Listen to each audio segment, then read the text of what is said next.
Bíblia, por favor. Apocalipse, capítulo 2, versículo 1 a 7. Apocalipse 2, verso 1 a 7, diz assim: Ao anjo da igreja em Éfeso escreve: Estas coisas diz aquele que conserva na mão direita as 7 estrelas e que anda no meio dos 7 candeeiros de ouro. Conheço as tuas obras, tanto o teu labor como a tua perseverança, e que não podes suportar homens maus, e que puseste à prova os que a si mesmos se declaram apóstolos e não são, e os achastes mentirosos. E tens perseverança, e suportastes provas por causa do meu nome, e não te deixaste esmorecer. Tenho, porém, contra ti, que abandonaste o teu primeiro amor. Lembra-te, pois, de onde caíste, arrepende-te e volta à prática das primeiras obras.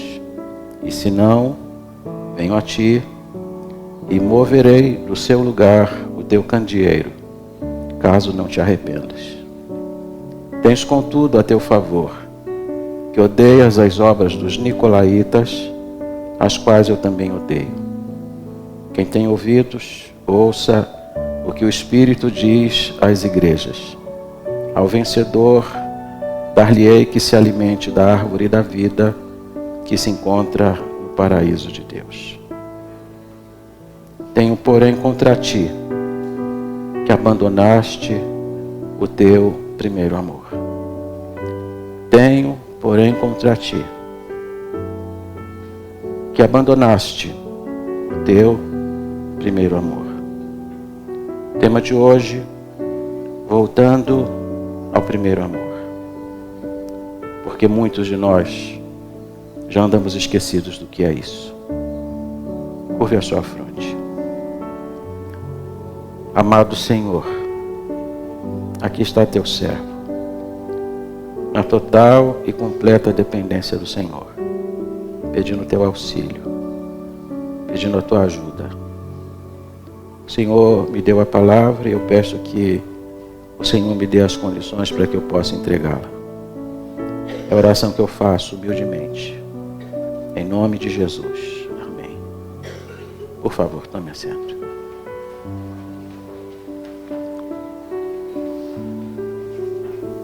Através de João, o último dos apóstolos que se encontrava vivo e que estava desterrado e exilado na ilha de Patmos, Jesus endereçou 7 cartas às 7 igrejas da Ásia Menor. A primeira dessas cartas é a que acabamos de ler nesta hora. É certo que as 7 cartas foram lidas nas 7 igrejas, todas elas. Mas para cada igreja havia um recado específico e objetivo. As 7 cartas são semelhantes na sua estrutura: o endereçamento, quem fala, ora reprimenda, ora elogios e a despedida. Mas Jesus tem um recado para cada igreja de forma bem direta e objetiva. Hoje nós vamos olhar para essa carta. Mas antes de olhar para ela, eu queria que você pensasse o seguinte: esta carta é para mim. Esta carta é para a nossa igreja. Embora essa carta tenha sido enviada no final do 1º século para a igreja de Éfeso, essa carta perfeitamente poderia ser enviada à Igreja Batista Cristo Salva no século e no tempo que vivemos. Há 4 coisas importantes para a gente pensar na introdução do sermão. A primeira, a importância dessa cidade. Éfeso não era apenas a capital do Império Assírio, era a maior de todas. Era uma cidade importante do ponto de vista comercial e cultural. Em Éfeso está o maior porto da Ásia Menor. está o maior anfiteatro com 24 mil lugares para espectadores. A maior biblioteca. Era uma cidade estratégica e importante. Observe que das 7 cartas, as 6 outras são enviadas a igrejas que estão em cidades satélites. A única capital é essa. Portanto, essa carta tem uma importância muito grande, também pela posição estratégica que a cidade está. Segundo, a perdição dessa cidade. Éfeso era grande em tudo, inclusive na imoralidade e na idolatria. É em Éfeso que está o grande templo para a deusa Artemis, também conhecida como Diana dos Efésios. Quando Paulo chega em Éfeso, capítulo 19 e 20 de Atos, uma grande revolução vai acontecer na cidade. O comércio de imagens vai ser quebrado. A lucratividade em relação à idolatria vai ser quebrada. Porque as pessoas vão se converter ao Evangelho e vão abandonar os falsos deuses. Essa cidade vai ser impactada pela mensagem do Evangelho. E é por isso que a gente não tem que pregar banalidade. Nós temos que pregar o Evangelho.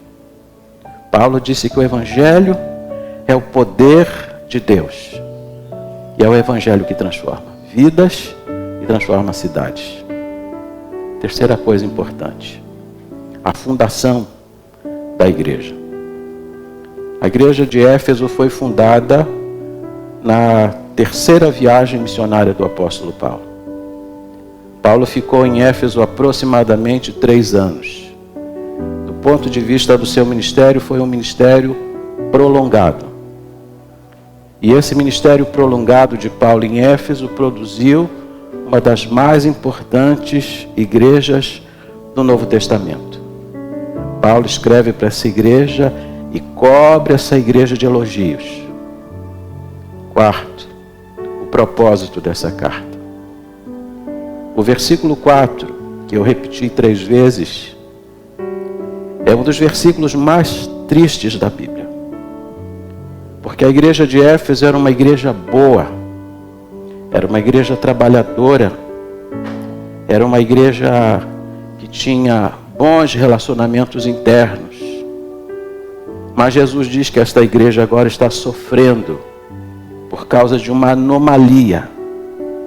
Eles deixaram aquilo que é mais importante na vida da igreja: o amor. E o amor a Jesus Cristo. Note que a igreja está trabalhando. E Jesus vai fazer 9 elogios a essa igreja. Mas nada substitui o amor. Jesus disse: eu tenho contra vocês, apesar desses 9 elogios, esses 9 predicados que vocês têm, eu tenho uma queixa. Vocês deixaram o primeiro amor. E o conselho de Jesus é esse: voltem para o primeiro amor. Voltem às obras de antes. Aqui eu quero chamar sua atenção para 5 pontos do meu sermão. Preciso ser objetivo pelas minhas condições. Primeiro, o modo como Jesus se apresenta à igreja. Versículo 1, por favor. Ao anjo da igreja em Éfeso escreve: estas coisas diz aquele que conserva na mão direita as 7 estrelas e que anda no meio dos 7 candeeiros. 3 coisas aqui importantes. A primeira, a quem Jesus endereça a carta. Esse é um padrão que perpassa as 7 cartas às igrejas da Ásia Menor. Primeiro, Jesus fala com o pastor da igreja. Ao anjo da igreja. Anjo é uma figura celestial, mas aqui ela é aplicada a uma figura humana, que está com a incumbência de conduzir o rebanho. E isso é uma das coisas que eu sempre falo para a liderança da igreja. Antes de Deus falar com os irmãos, certamente Deus vai falar com o pastor. Por isso que a igreja nunca deve ultrapassar os limites e sempre respeitar a liderança pastoral. Até Jesus vai respeitar, porque nas 7 cartas, antes de falar com a igreja, ele fala com o pastor. Segundo, aqui Jesus compara os pastores. Diz aqui, estas coisas diz aquele que conserva na mão direita as 7 estrelas. Jesus compara os pastores não apenas com anjos, mas com estrelas. Estrela é aquilo que brilha, mas a estrela não tem brilho próprio. Ela apenas reflete o brilho e a luz do sol. E Jesus é o sol da justiça. O pastor da igreja só brilha se ele estiver próximo de Jesus Cristo, porque ele não tem brilho próprio. Mas Jesus se refere a ele como uma estrela. E ele diz que ele é que conserva na mão direita as 7 estrelas. Observe que essa Bíblia, ela está nas minhas mãos, mas ela não está completamente nas minhas mãos. A figura, talvez melhor, seja esta. Aqui está a chave do meu carro. Ela está completamente nas minhas mãos. E é esse o sentido desta palavra de Jesus. Ele disse, vocês não estão apenas nas minhas mãos, vocês estão dentro das minhas mãos. Eu acabo de completar 35 anos de ministério. Parece que começou ontem e eu fico impressionado com o tempo que o Senhor me tem permitido pregar e continuar no ministério. Mas se eu cheguei há tanto tempo, é porque o Senhor me conservou não apenas nas suas mãos, mas dentro das suas mãos. É Ele que sustenta o ministério e sustenta o pastor. Ele o sustenta na sua mão direita, porque a mão direita na Bíblia é a mão do trabalho, é a mão da autoridade. Quando alguém se assentava à destra, à direita de quem estava no trono, está à direita de quem tem autoridade. E Jesus disse, vocês estão dentro das minhas mãos, ou da minha mão direita. E essa é a posição que os pastores se encontram. Segundo lugar, olhando para o texto, não apenas o modo como Jesus se apresenta, mas o modo como Jesus elogia a igreja. E aqui, olha para mim, por favor. Aqui está um princípio de relacionamento. Antes de criticar, e Jesus tem crítica a essa igreja, antes de criticar, ele elogia. Nós temos muita facilidade para criticar, para apontar defeitos. E Jesus, que conhece a igreja, que anda no meio da igreja, conhece os defeitos dela.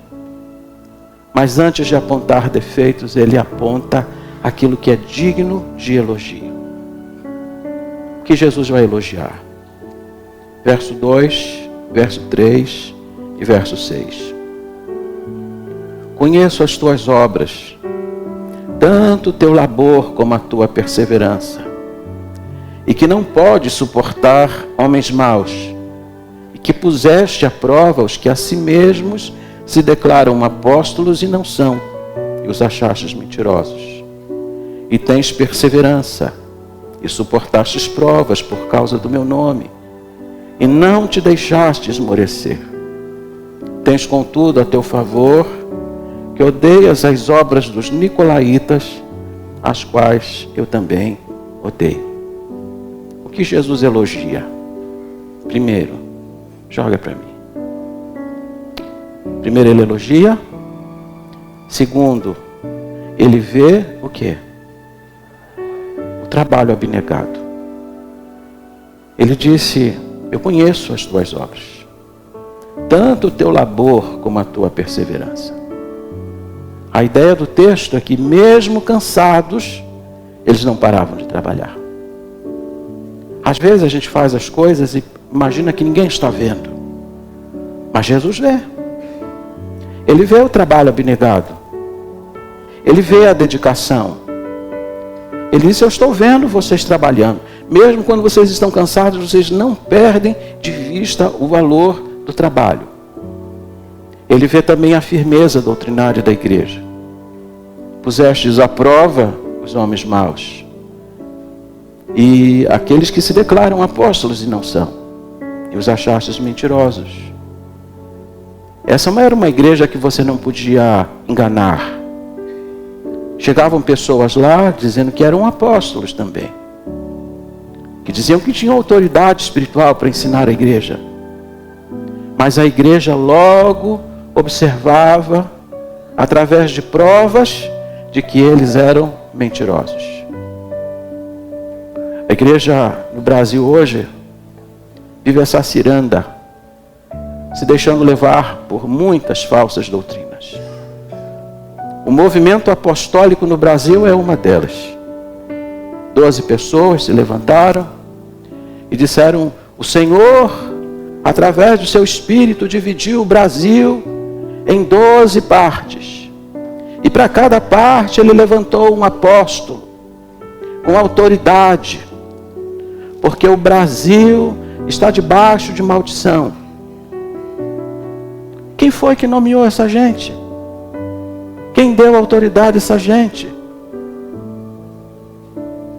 A igreja de Éfeso não se deixava enganar.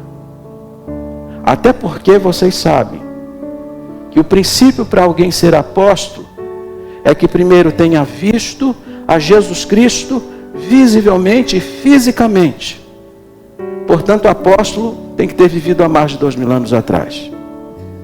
Apóstolo é aquele que foi chamado diretamente por Jesus Cristo. Paulo disse: eu sou apóstolo, mas eu sou como um abortivo, porque eu fui chamado fora de hora. Paulo é a única pessoa que está fora da curva. Mas hoje nós temos inúmeros apóstolos para cá, para colar. Mas a igreja de Éfeso disse: eles não são apóstolos, eles são mentirosos. Jesus elogia essa igreja. Vocês têm firmeza doutrinária. Vocês não se deixam enganar por essa gente. Vocês colocam esses homens à prova e logo reconhecem que estão mentindo. Jesus também elogia a igreja por causa da sua perseverança. E perseverança aqui você deve ler como paciência. No grego nós temos duas palavras para paciência: macrotimia e ripomona. Macrotimia é paciência com pessoas. E às vezes a gente perde a paciência com as pessoas. E a segunda palavra é ripomona, paciência com as circunstâncias. E essa é a palavra que está aqui. Jesus disse: vocês suportam as provas. Vocês têm paciência diante das adversidades. Vocês passam pela prova e suportam a prova. Essa igreja está sendo perseguida por Domiciano, conhecido como o segundo Nero da história.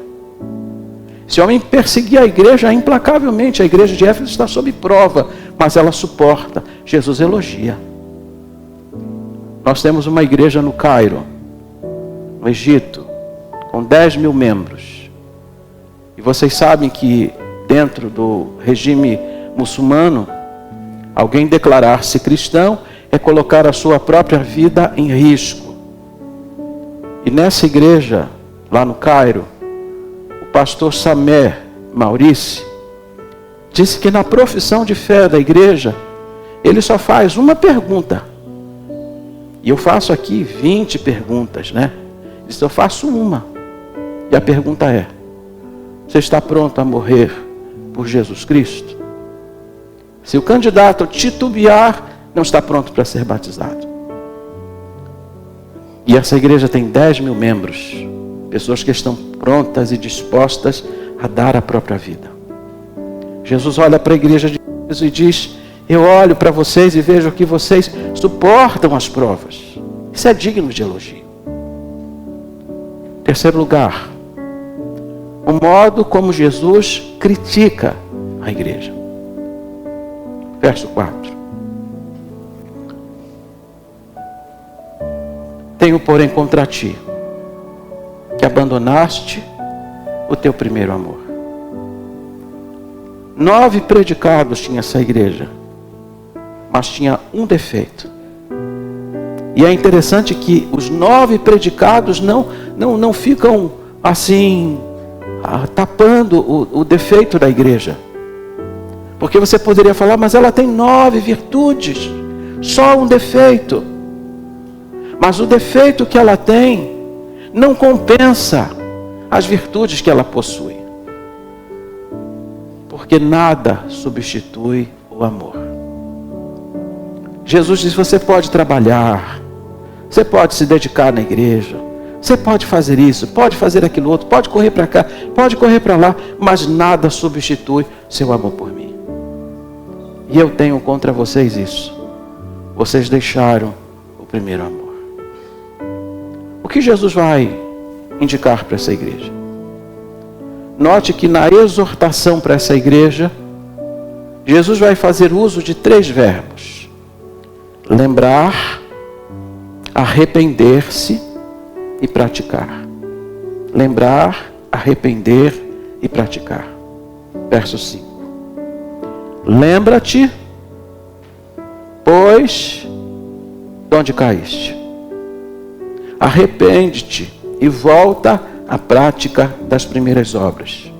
E se não venho a ti, e moverei do seu lugar o teu candeeiro, caso não te arrependas. Há 3 coisas importantes aqui. Primeiro, que essa igreja fazia uma propaganda falsa de si mesma. Quem passava pela igreja de Éfeso dizia, mas que igreja boa! Tem culto aqui todo dia na semana. Veja como esses irmãos estão trabalhando. Veja a dedicação dessa igreja, que igreja boa. Mas Jesus se apresenta aqui como aquele que anda no meio da igreja. E vocês pensam que ele está andando aqui agora. E quando ele anda aqui agora, ele vai sondando as condições da igreja. E quando ele sonda a igreja, ele dá o diagnóstico preciso da igreja. As pessoas podem vir aqui e ficar impressionadas. Que templo bonito! Que igreja boa! Mas só Jesus é que é capaz de dizer as condições reais da igreja. Ele vê as coisas que a gente faz. Ele ouve as coisas que a gente fala. Ele sonda os nossos pensamentos. De maneira que quando Jesus emite sua opinião sobre a igreja, é uma opinião precisa. Segundo, essa era uma igreja boa de relacionamento fraternal. Quando o apóstolo Paulo escreve a esta igreja lá no capítulo 1, Paulo disse que essa era uma igreja que amava a todos os santos. Ou seja, a todos os crentes. Havia uma harmonia na igreja, havia culto gostoso na igreja, eles se abraçavam, eles tinham comunhão uns com os outros. Tinham amor uns pelos outros, mas já não tinham mais pelo Senhor. Terceiro lugar, essa igreja trabalhava, mas trabalhava sem amor. 2 amigas que trabalharam juntas numa empresa, depois de um tempo se separaram, cada uma seguiu sua vida. E um dia se encontraram. E uma delas se chamava Ruth. E a amiga perguntou, e aí Ruth, por onde andas? Continua trabalhando lá na empresa? Não, eu me casei. E Ruth, quando se casou, irmãos, amava profundamente seu marido. Acordava cedo, antes do marido, preparava café.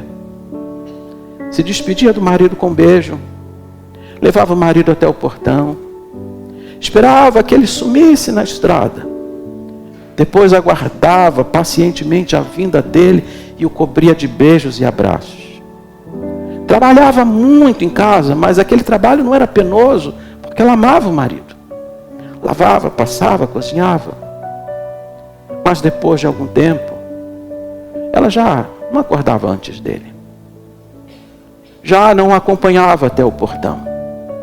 Já não esperava que ele sumisse na estrada. No máximo, o máximo que ela dizia era tchauzinho. Quando recebia, como foi seu dia? Mas não havia mais nenhuma empatia, nenhuma entrega. E aí você pergunta, ela era fiel ao seu marido? Sim, muito fiel. Nunca olhou para outro homem.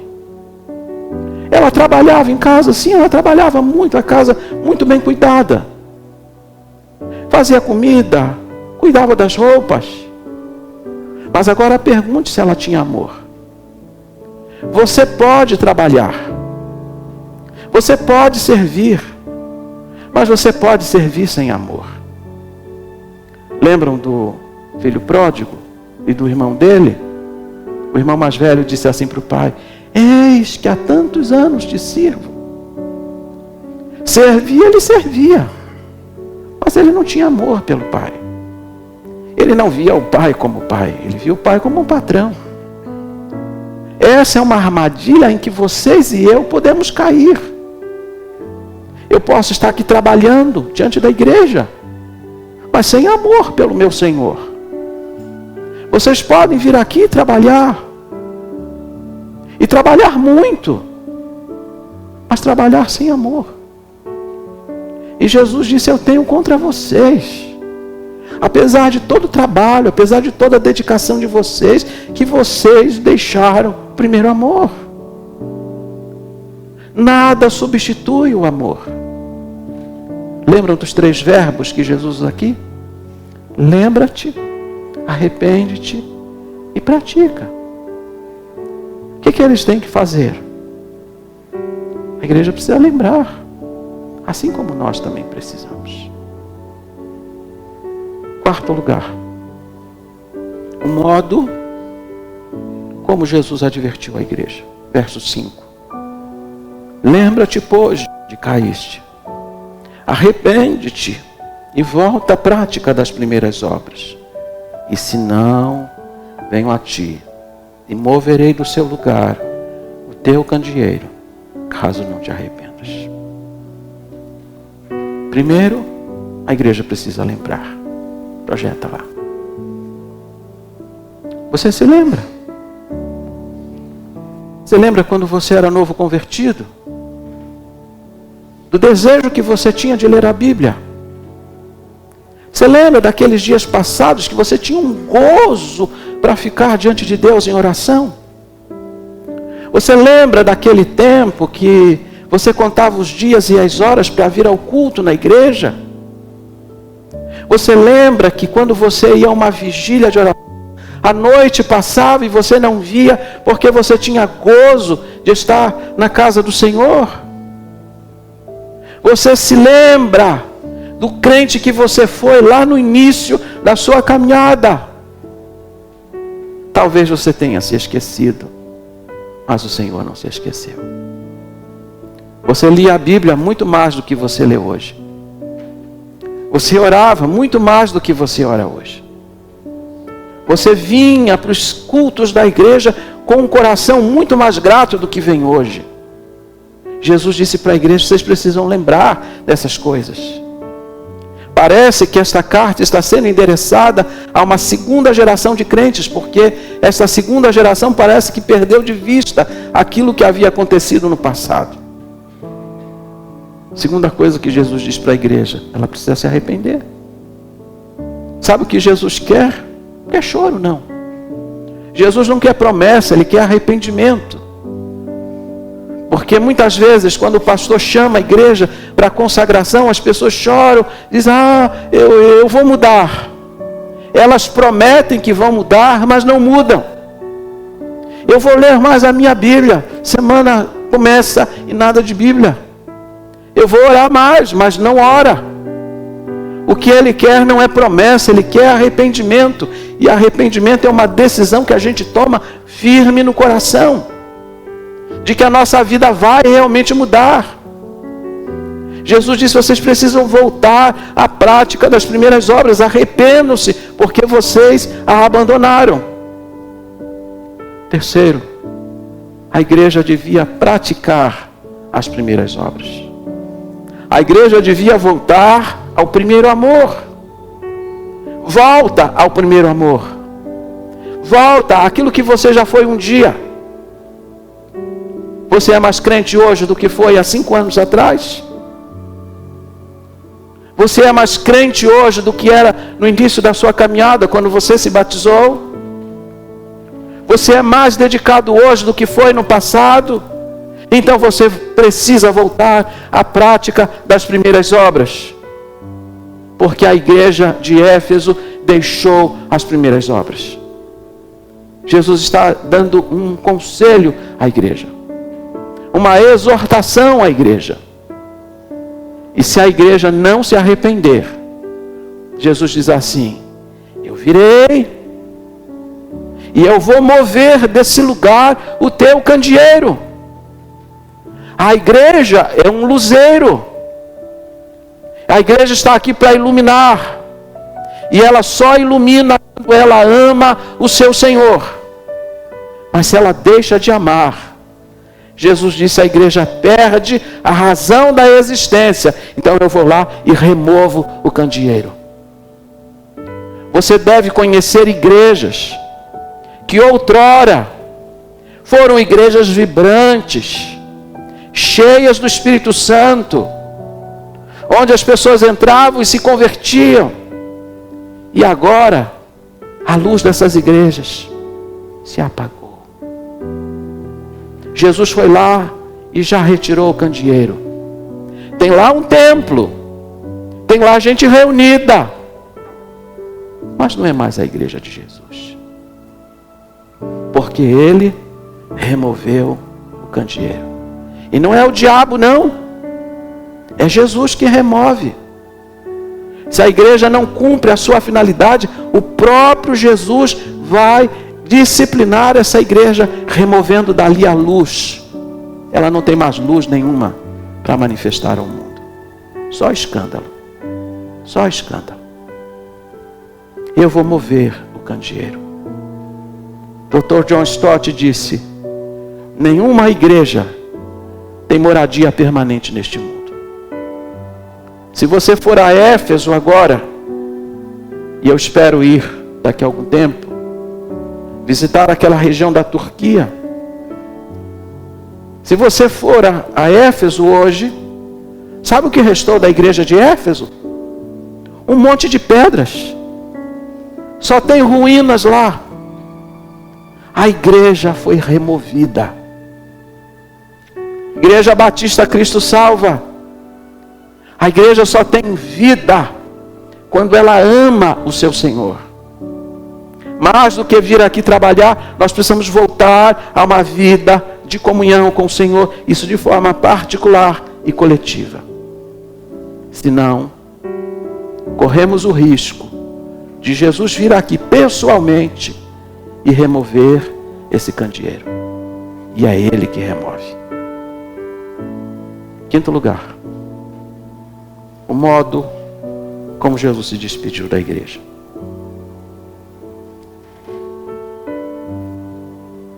Quem tem ouvidos, ouça o que o Espírito diz às igrejas. Ao vencedor, dar-lhe-ei que se alimente da árvore da vida que se encontra no paraíso de Deus. E aqui 2 questões importantes. A primeira é que o Espírito fala às igrejas. O Espírito Santo está falando. Apesar de ter um homem aqui, quem está falando é o Senhor, para a Igreja Batista Cristo Salva. E aqui o princípio trinitário da Bíblia. Até aqui, Jesus está falando de forma pessoal, na primeira pessoa do singular. Eu vou remover. Eu tenho contra vocês. É um diálogo pessoal e de repente é o Espírito que está falando. Porque na Trindade Divina não tem rivalidade. As 3 pessoas trabalham em conjunto. E agora o Espírito toma e começa a falar. Será que nós estamos ouvindo a sua voz? Será que nós estamos atentos à voz do Espírito Santo falando para a igreja? Porque é tempo de ouvi-lo. Se vocês não se arrependerem, vai haver juízo. Mas se vocês ouvirem, se vocês se arrependerem, eu tenho uma promessa. Ao vencedor, dar-lhe-ei que se alimente da árvore da vida que se encontra no paraíso de Deus. Na cidade de Éfeso, havia um culto à árvore sagrada. Todas as pessoas corriam para a árvore sagrada para prestar aquele culto pagão. Foi como se Jesus olhasse para aquela realidade e disse assim para a igreja: vocês estão vendo essa gente correndo lá para aquela árvore sagrada? Pois eu tenho uma árvore diferente, a árvore da vida. E ao vencedor eu dar-lhe-ei que coma da árvore da vida. Você sabe que a árvore da vida foi perdida lá no Éden, quando os nossos pais pecaram. Mas quando você é um crente fiel e ama Jesus Cristo, o caminho que foi perdido lá no Éden é reencontrado. E Ele vai permitir que você coma da árvore da vida. Ao vencedor aqui não é uma elite dentro da igreja, são crentes que amam a Jesus Cristo sobre todas as coisas. E aí você me pergunta assim: então quer dizer que lá no céu a gente vai se alimentar? Quer dizer que lá no céu tem necessidade de alimento? Sabe por que nós vamos nos alimentar lá no céu? Porque nós vamos provar por toda a eternidade a nossa dependência do Criador. Por toda a eternidade nós ainda estaremos dependendo dele. Eu vou terminar. E vou terminar com algumas questões práticas para a gente poder ir para casa. Quem vai para casa, obviamente. Primeiro, que Cristo sempre vê a nossa lealdade. Ele está atento a tudo, irmãos. Pode ser que seu esforço seja pequeno, Ele vê. Eu vejo o trabalho, eu vejo a sua firmeza, eu vejo a sua dedicação, Ele vê. Pode ser pequeno o seu esforço, mas Ele vê. Às vezes a gente ignora. Nós humanos olhamos e não damos grande valor. Mas aquilo que você faz para Ele, Ele vê. Pode ser a pessoa que trabalha lá na porta da igreja, a pessoa que limpa o banheiro da igreja, a pessoa que vai preparar o café, as pessoas que estão trabalhando no som da igreja. Talvez você não as veja, mas se está fazendo alguma coisa com lealdade para o Senhor Jesus Cristo, Ele vê. Segundo, nós precisamos resistir aos falsos ensinos. Nós estamos vivendo uma época de falsos ensinos. E muitos estão sendo derramados. E eu vejo a igreja de forma muito complacente, abraçando tudo isso e não observando que essas coisas estão fora da palavra de Deus. Me desculpa aqui a franqueza, um monte de pastora e bispa e apostoliza. Onde que essas coisas surgiram? Da Bíblia? De que Bíblia? E as pessoas ficam repetindo essas coisas como se elas fossem corretas. Não são. Resista. Jesus elogiou essa igreja porque essa igreja dizia: essa gente é mentirosa. Terceiro, Cristo está no meio da igreja. Que privilégio! Eu vim hoje ao lugar onde Cristo está andando. Mas isso não é só privilégio. Que responsabilidade. Porque Ele está andando aqui, está olhando vocês e a mim. Ele está sondando sua mente, seu coração. Sabe qual é o estado da sua alma. Sabe a proximidade ou a distância que você está dele. sabe se seu amor é intenso por Ele ou não, nós deveríamos tremer diante do fato de que Ele está aqui andando entre nós. O que Ele vê? Lembra quando Jesus foi visitar o templo? Disse que Jesus entrou lá e primeiro ficou observando tudo o que se fazia ali.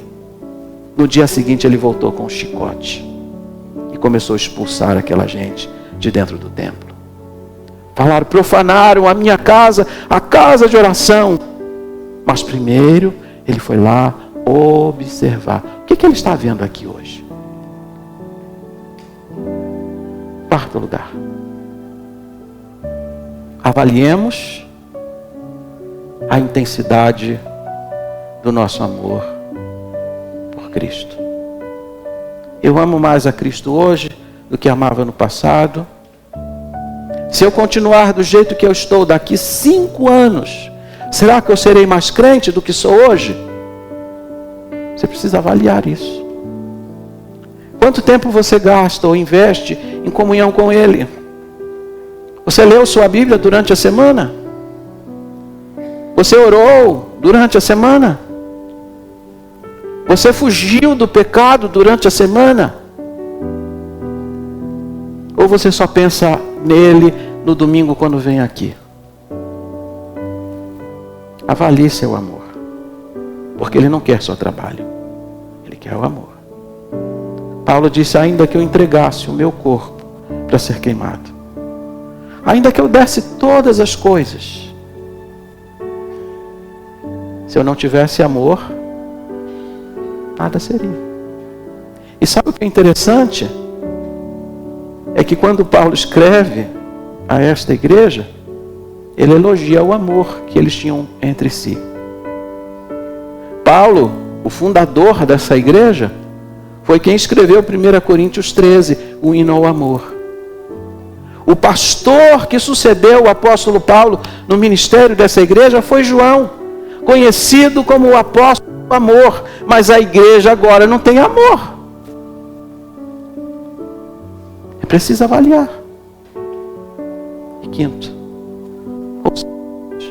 ouçamos o que o Espírito diz. Ele não está falando só para a igreja de Éfeso, não. Ele está falando para você. Volta ao primeiro amor. Volta ao crente bom que você já foi um dia. Eu costumo falar aqui que o nosso problema é que nós ficamos crentes velhos. Porque quando a gente era crente novo, nossa, que entusiasmo. Eu li o Novo Testamento em 17 dias. Eu li o Antigo Testamento em menos de um mês. 1 livro por dia, 3 livros por dia. Mas a gente vai ficando crente velho, né? E o crente velho já não tem mais o mesmo entusiasmo. Mas Jesus disse assim: volta. Volta lá à prática daquelas primeiras obras. Volta ao início de tudo. Porque se vocês não voltarem, se vocês não se arrependerem, podem ter certeza, não vai ser o diabo não. Eu mesmo vou aí. E eu vou remover desse lugar o candeeiro. Eu já vi muitas igrejas boas não apenas fecharem porta. Algumas estão com a porta aberta. Elas não são sombra hoje. Não são sombra hoje do que foram um dia. Porque elas perderam o amor por Jesus Cristo. Fiquemos em pé.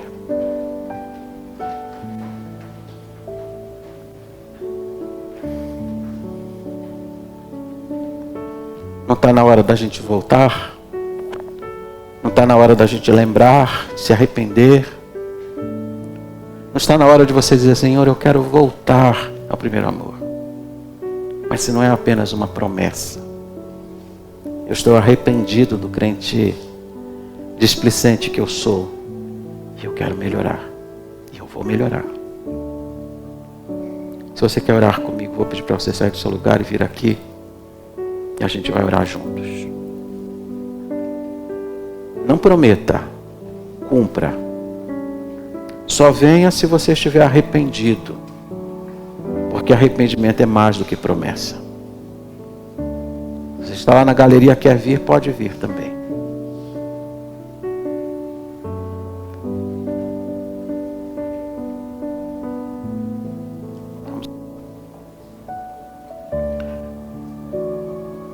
Bendito Deus e nosso Pai. Louvado seja teu santo e bendito nome. Ó meu Senhor, eu sei que tu olhas para nós. Tu conheces a cada um de nós. Conheces os nossos caminhos, conheces os nossos pensamentos, as nossas palavras. Nós estamos arrependidos diante do Senhor. Pedimos-te a tua graça para que consigamos voltar àquilo que já fomos um dia. Queremos voltar às práticas das primeiras obras. Queremos voltar àquele crente dedicado, entusiasmado que já fomos um dia. Que amava o Senhor com mais intensidade. Pedimos que o Senhor tenha misericórdia da nossa igreja. Que esse candeeiro não seja removido, apagado, mas que a sua luz seja incrementada. Que a intensidade do fogo seja aumentada. Para a glória de Jesus. Essa cidade precisa de um luzeiro, porque ela está em trevas. Mas muitas vezes nós deixamos de iluminar, porque não te amamos como devemos. E eu te peço perdão. Abençoa cada crente neste altar. Toma, Senhor, a decisão de cada um. E ajuda-os a melhorar a partir de agora. A serem melhores crentes do que já foram algum dia. Para que Jesus seja honrado, glorificado e o seu coração alegrado. É a oração que eu faço, humildemente, no nome santo e precioso de Jesus.